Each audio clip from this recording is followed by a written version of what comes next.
guys, mukbang tayo. Laki ng crab, diba? Wala akong pang ano nito, pang kutsilyo lang. Yan siya. Yan. Tingnan nyo yung algae niya, yung yellow. Ito, masarap siya. Pero, maka-high blood. Yan. Hindi ko kainin yan. Ito, ang sarap nito. Tingnan nyo. Yan, ang sarap. Yan ang masarap. Pero, maka-high blood. Kaya, hindi ko na lang siya kainin.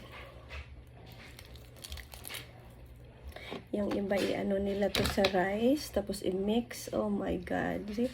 Look, tingnan nyo kung gaano kalaki yung crab dito. Mas masarap to na crab kaysa atin. Pero mas masarap yung king crab. So, ang hirap baliin. Yan na. Tingnan nyo ang aligi. Diba? See?